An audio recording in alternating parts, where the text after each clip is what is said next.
Shkalim, Daftet, Amoudalev, bonjour à vous tous. Nous pouvons commencer 4 lignes avant la fin.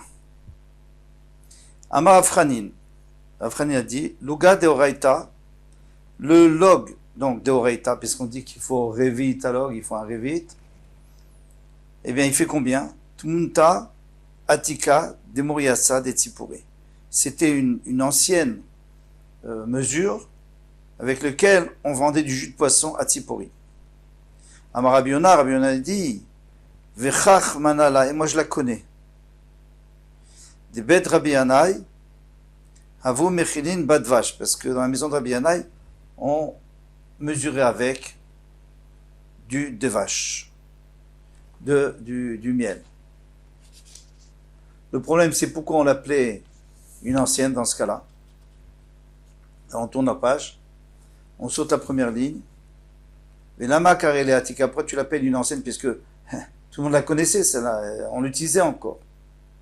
Il dit min begin à cause d'ave beyome zeira verafta. Au début, elle était petite, elle a grandi, ils l'ont agrandie. Et d'après, il y en a qui disent azera, pardon, il faut sauter ça. Verafta, azira kamadeavat. Donc d'abord, elle était petite, après elle a grandi, et après on l'a rapetissie. Donc elle est redevenue petite. Donc il appelait ça une ancienne, parce qu'elle est revenue comme elle était avant. Il y avait souvent, ils agrandissaient une mesure, ou ils diminuaient une mesure par rapport à la situation certainement économique.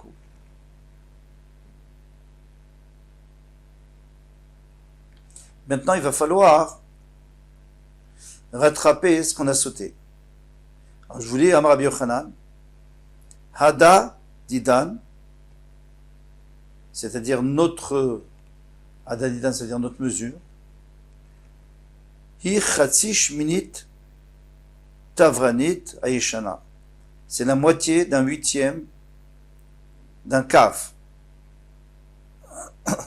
Alors, ça fait combien la moitié d'un huitième d'un kaf? Alors, vous savez qu'un kaf fait 4 login. Si maintenant vous prenez la moitié du log, revita log, ça fait 4 fois 4, 16.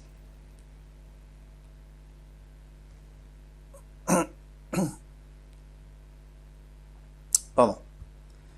Vous prenez la moitié d'un huitième d'un kaf. Donc vous avez un kaf qui fait 4 login. Le log, alors si vous prenez la moitié du log, ça fait 4 fois 2, ça fait 8. Donc déjà, vous avez un huitième. Donc la moitié du log, c'est un huitième du kaf. Maintenant, la moitié de ça, la moitié d'un log, c'est un quart de log, c'est un revit. Alors on a trouvé. Comment au shiur chez le kos? Quel est le shiur du kos? Alors on n'est pas en train de demander. On a déjà dit ce que c'était un kos. Un kos c'était un revit. Mais comment est-ce qu'on fait pour le mesurer? Le volume. Rabbi Yossi Beshem Rabbi Yossi Ben Pazi, Rabbi Yossi Onon, Rabbi Yossi Ben Pazi, Rabbi Yossi Bar Bebai, Rabbi Yossi Bar Bebai Beshem Rav Shmuel Onon de Shmuel. Etzbaim al Etzbaim al Rom Etzba Omerza. Ou Shlish Etzba. Donc 2 doigts de large, 2 doigts de long, sur une hauteur de 1 doigt et demi, plus un tiers de doigt.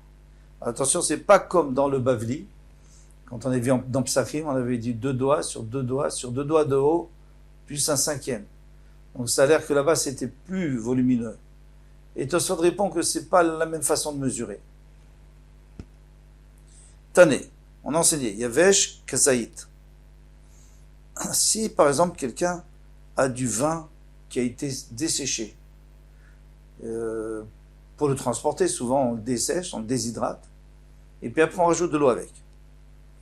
Kazaït, si c'est un kazaït, dit vrai Rabbi Nathan, selon les paroles de Rabbi Nathan. Alors, en quoi ça nous intéresse ici? Pour savoir quelle est la mesure qu'il faut prendre pour le kos.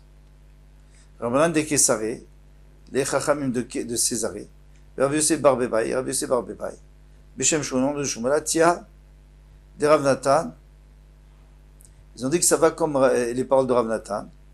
Les paroles de Rav Nathan, ils vont, qui est Rabbi Yossi Bar Yehuda, comme Rabbi Yossi Bar Yehuda.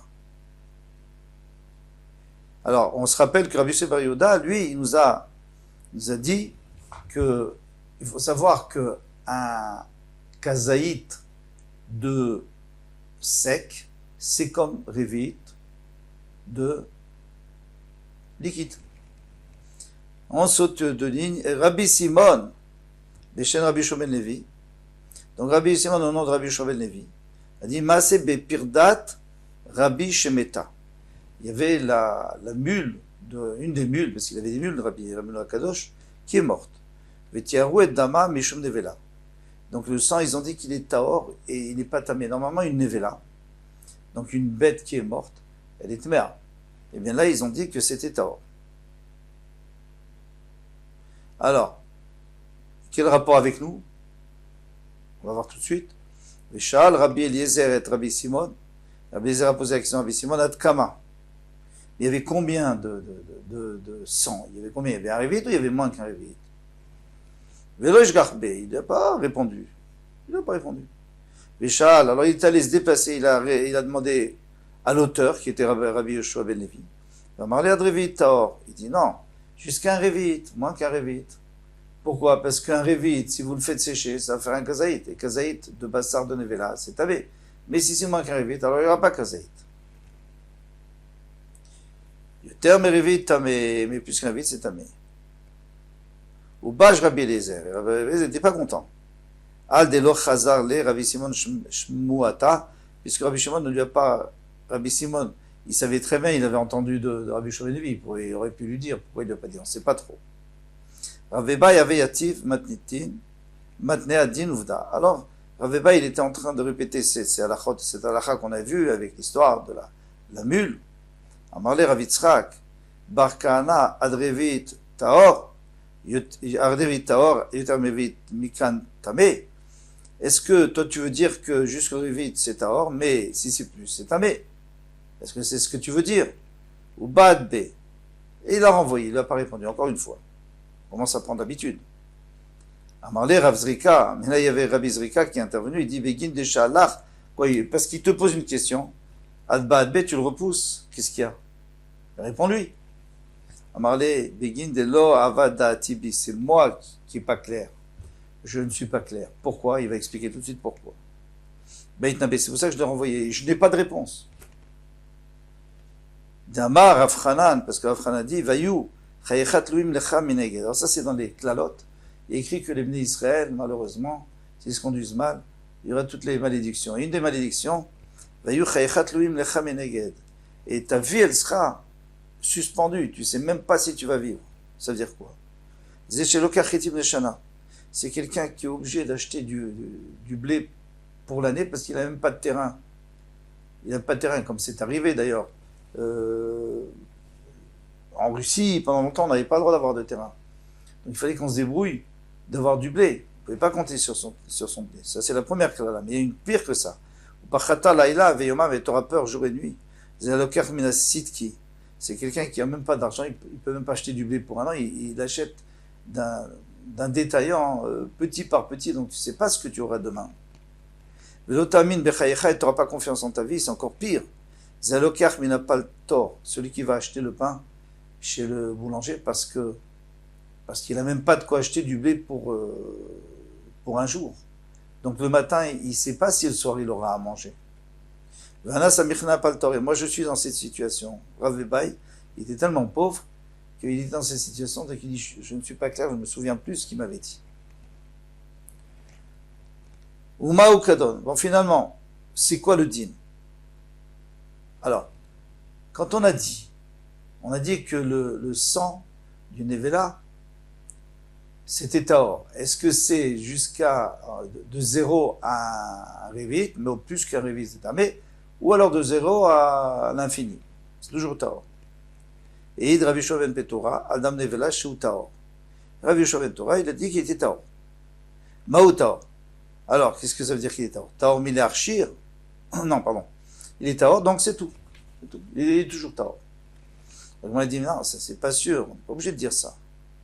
Maou taor, peut-être qu'on peut dire taor mile archir.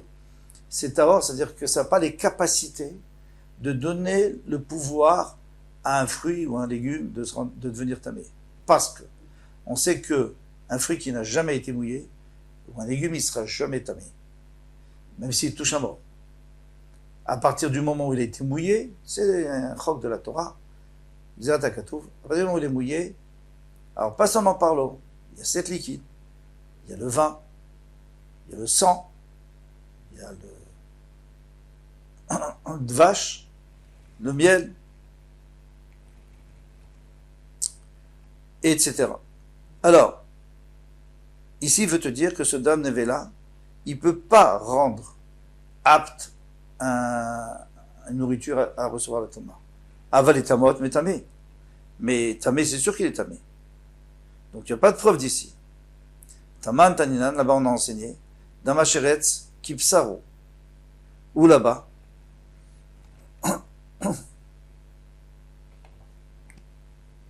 dans Marchirin, dans Macheretz, Kipsaro. Le sang du chéret, c'est comme sa chair. Métamé, il rend tamé, vélo marchir, et ils ne rendent pas aptes à recevoir la Touma. Ven l'anou kayutsebo, mais il n'y a rien qui ressemble à ça. Alors qu'est-ce qui se passe? On a un chéretz, on a du sang du chéretz, on sait que la chair du chéretz, à partir d'un grain, déjà il est tamé, tout petit peu. Eh bien le sang c'est la même chose. À partir du moment où en séchant, il va devenir de cette taille, il sera tamé. Il sera tamé.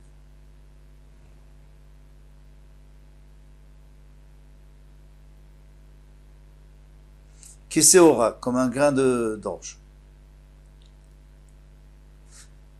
Alors on continue. Il faut ajouter Vidil, mais peut-être Shiur Tomato Shedamo Metame Kipsaro. Peut-être qu'ici on est en train de nous dire, parce que qu'est-ce qu'on voulait prouver d'ici?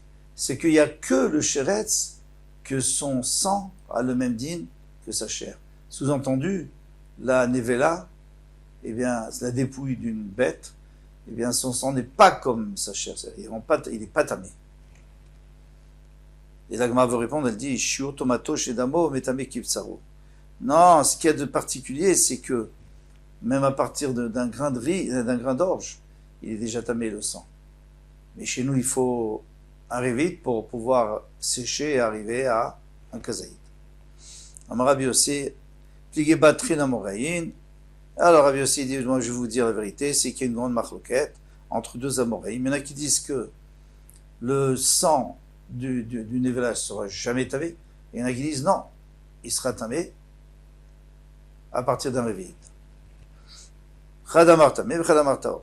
Mandamar tamé, celui qui dit tamé qui est Rabbi Yehuda, c'est comme Rabbi Yehuda, parce que Rabbi Yehuda, lui, il avait dit, plutôt c'est Rabbi Yossi, Rabbi Yehuda qui a dit au nom de Rabbi Yehuda que c'était jusqu'à un révit, mais au-dessus d'un révit, ça devient tamé parce que ça peut sécher et devenir un kazaït. Mandamar tao, celui qui dit tao, qui est Rabbi Yoshua ben Petora, selon Rabbi Yoshua ben Petora, pas comme on voulait répondre qu'il y avait une différence entre devenir tamé et rendre les autres choses tamées, apte à recevoir la Touma, mais comme on a compris au début que c'est tahor totalement. On s'en unit à Marley Rav Avruma de Minachuta. Et Rav Avruma de l'endroit de Nachuta qui a dit, Viaout, c'est logique ce que tu dis, c'est vrai. De Rabbi Yehuda, Moraina de Benessia Ava, parce que Rabbi Yehuda Bar Ilaï, qui était plus ancien que Rabbi Noah Kadosh, eh bien, Rabbi Noah Kadosh lui avait demandé de fixer la halakha pour toute sa famille et tous ceux qui étaient chez lui. Donc, c'était lui qui tranchait la halakha. Et comme là-bas on a vu qu'il a permis, parce que c'était moins qu'un révit, alors on apprend d'ici que c'est lui qui pense qu'à partir d'un révit, c'est un mais. Après, on reprend notre Mishnah. On avait dit que quelqu'un qui rentrait dans la chambre pour prélever des machatzit shekel, il ne devait pas avoir de poche, ni rien du tout, aucun moyen d'imaginer qu'il sortait avec de l'argent. Pour pas que les gens disent qu'il a volé. Tané Rabbi Ishmael dit, et moi je rajoute encore quelque chose. Kavutz, quelqu'un qui a des longs cheveux, lo yitrom, il venait archat, parce que les gens vont dire il a caché dans ses cheveux. Tané Agizbarim Yomefas Vesim Bekil Kilin, quelqu'un qui avait de la fourrure, il sortait avec de la fourrure, eh bien il fouillait dedans pour voir s'il n'avait pas caché dedans. Tané, Medabrina Yuimo Meshat Shonichnas Atchashiotse. Il parle avec lui du moment, depuis qu'il est rentré jusqu'à qu'il sorte. Pourquoi? Parce que sinon, il aurait pu glisser dans sa bouche de l'argent, de l'or, ça vaut le coup, non? Pour un voleur. Bien sûr qu'il ne va pas le faire, mais les gens vont le soupçonner. Ça, on avait dit qu'on n'avait pas le droit. Vimale Poumé, il va remplir sa bouche. Vimale Poumé, moi, peut-être on n'a qu'à lui dire, tu remplis ta bouche d'eau, on te verse un verre d'eau, et tu gardes ça dans ta bouche. Et quand tu sors, eh bien, tu craches l'eau et on va voir si c'est la même quantité. Parce que si tu as mis une pièce, eh bien, il y a de l'eau qui a coulé, certainement. Amar Tantrouma, Mivna Bracha. Tantrouma, il dit que non, c'est pas possible, parce qu'il doit faire la bracha. À chaque chose, nous, la friche Trouma, il doit faire la bracha. Donc il ne peut pas avoir de l'eau dans la bouche. Mais ce qu'il y a, c'est qu'il peut parler tout le temps, et quand il fait la bracha, il parle aussi. Alors, de quoi on a peur? On a peur qu'il cache, dans ce cas-là, dans sa bouche. Dans ce cas-là, juste en sortant, il faut lui parler, parce que quand on a quelque chose dans la bouche, on ne peut pas parler, ça se voit. En tout cas, ça se remarque. Donc il y a des mfashim qui veulent dire que peut-être qu'il va avaler.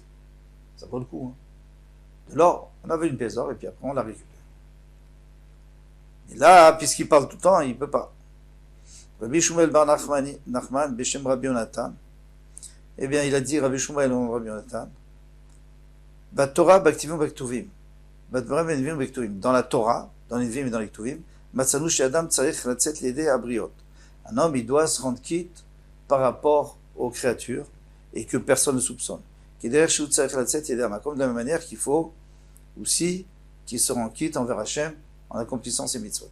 Betorah Minayin, on a vu la Torah de Israël, et vous serez quitte d'Hachem et de Israël. Ban Vihim, dans les Nevim Minayin, dirtiv, quel Elohim Hachem, Veyeda, il faut ajouter. Hachem, lui, sait tout. Et Israël, Hu Yeda. Et Israël, lui, il saura. Donc maintenant, pour l'instant, tu dois faire attention parce qu'Hachem sait ce que tu penses et ce que tu fais. Et aussi que les ministres vont te savoir un jour aussi. Donc on voit qu'il faut être quitte, il faut être propre par rapport à Hachem et par rapport aux autres. Baktuvim Minayin, on a vu ça dans les Ktuvim, dirtiv, ou Matzachen, Vesechel Tov, Ben Elohim Vadam, et il a trouvé grâce, Vesechel Tov, et intelligence aux yeux d'Elohim Vadam. Gamliel Zouga, donc Gamliel qui était il s'appelait comme ça, Gamliel Zouga, et il y a des Fashim qui disent qu'il était un chatran, il faisait rencontrer des gens pour se marier, donc il faisait des zougim, des couples. Sha'al et Rabbi aussi, Barabiboun, il a posé la question à Rabbi Barabiboun, Ezeu, Amechouvar, quel est le plus clair, le plus évident de tous, des trois psukim? Amarle, Veitem Nekim, Me'Hachem Israël, ce qui est écrit dans la Torah, et vous serez quitte et propre aux yeux de Hachem d'Israël. Pourquoi? Parce que les autres, psukim ne parlaient pas réellement de ça. Dans les Nevim, on parlait de quelqu'un qui était soupçonné de faire Avodah Zara, alors il faut faire attention. Et dans les Ktuvim, on parlait de celui qui étudie la Torah, alors celui-là, il trouvera grâce aux yeux d'Elohim Ve'Adam. Par contre, dans la Torah, le passage de la Torah, Veitem Nekim, ça, on parle justement de ce problème, de même si on fait une chose qui est pas mauvaise, il faut pas qu'on ait l'impression qu'elle est mauvaise. Et c'est pour ça que la personne qui rentrait et qui sortait, il fallait prendre toutes les précautions pour pas qu'on imagine qu'elle est substituée de l'or. Avec ça, on s'arrête. C'est une nouvelle Mishnah, un nouveau Inyan. À demain, Bezrat Hashem.